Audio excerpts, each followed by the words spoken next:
Students, आइए आज हम फिर से एक बहुत ही इंपॉर्टेंट वीडियो लेक्चर के साथ मैं आप सबके सामने प्रेजेंट हुआ हूं, जो आज मैं स्टेप बाय स्टेप समझाने की मैं कोशिश करूंगा और आप आज के वीडियो लेक्चर में लास्ट तक बने रहिएगा ताकि आपको भरपूर एक तरह से क्लियरली आपको समझ में आ जाए। माय डियर, आज हम कैन के साथ लेट का प्रयोग करना सीखेंगे। किस कंडीशन में जो है कि कैन के साथ लेट का जब प्रयोग होगा तो वहां पे सेंस क्या निकल कर आएगा, हम एग्जाम्पल के माध्यम से प्रूफ करेंगे। आइए थोड़ा सा हम कंडीशन समझ लेते हैं।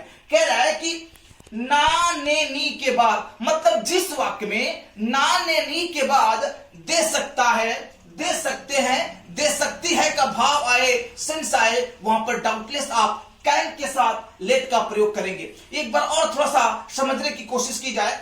कह रहा है कि ना ने नी के बाद, मतलब जिस वाक्य में ना ने नी के बाद दे सकता है, दे सकते हैं और दे सकती है आए ना, वहां पर आप कैन के साथ लेट का प्रयोग करेंगे। और एक और मैं थोड़ा सा आपको कंडीशन बता दूं कि कैन के साथ लेट के प्रयोग करने का कोई ये नियम नहीं है कि आप अफर्मेटिव में ही करेंगे। आप निगेटिव में भी कर सकते हैं, इंटरोगेटिव में भी कर सकते हैं और डब्ल्यूएस फैमिली में भी कर सकते हैं। बशर्ते डिपेंड करता है कि वहां का सिचुएशन क्या अलाउ करता है, किस कंडीशन में आप किससे बात कर रहे हैं, वहां पे भाव क्या आ रहा है, उसके ऊपर डिपेंड करता है।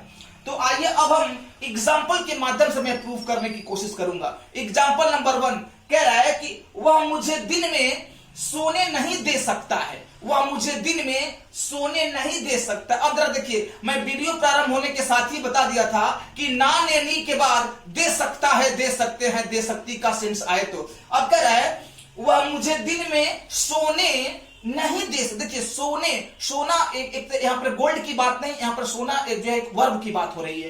तो वह मुझे दिन में सोने नहीं दे सकता है, तो ट्रांसलेट क्या होगा, he can not let me sleep in day, he can not let me sleep in day. आप कैन नॉट को शॉर्टकट यानी कॉन्ट्रैक्शन के साथ आप कांट भी कह सकते हैं, होता है कॉन्ट्रैक्शन इसका। तो कह रहे he can't let me sleep in day, वह मुझे दिन में सोने नहीं दे सकता है।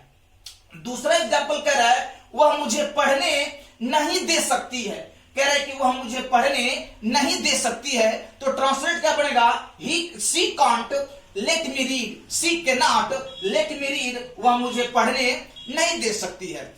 तीसरा एग्जाम्पल कह रहा है, अब देखिए इंटरोगेटिव में इसको क्या करेंगे, आपको पता ही है कि जब इंटरोगेटिव आता है तो हेल्पिंग वर्ब को सबसे पहले लेकर चले आएंगे, यानी कैन का प्रयोग हम सबसे पहले करेंगे। तो कह रहा है क्या तुम मुझे जाने दे सकते हो, कह रहा है कि क्या तुम मुझे जाने दे सकते हो, तो ट्रांसलेट क्या बनेगा, can you let me go, can you let me go, क्या तुम मुझे जाने दे सकते हो। और आज के वीडियो लेक्चर का लास्ट एग्जांपल कह रहा है वह मुझे खेलने नहीं दे सकती है, वह मुझे खेलने नहीं दे सकती है, she can not let me play, she can not let me play, वह मुझे खेलने नहीं दे सकती है।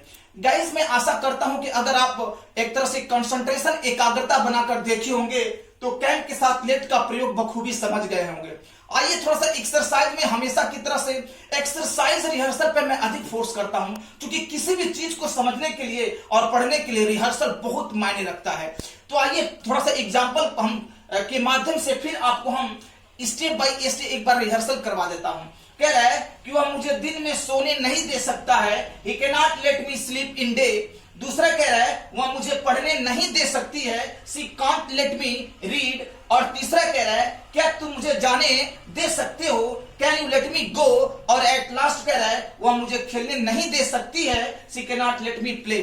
गाइज, मैं आशा करता हूं कि आप समझ गए होंगे, और अगर आप मेरे चैनल को सब्सक्राइब नहीं किए हैं तो सब्सक्राइब करके बेल आइकन को प्रेस करके रखिएगा ताकि आपको नोटिफिकेशन टाइम टू टाइम मिल पाए और आप इंग्लिश आप क्लोजली सीख पाए। आज के लिए बस इतना। Thank you so much.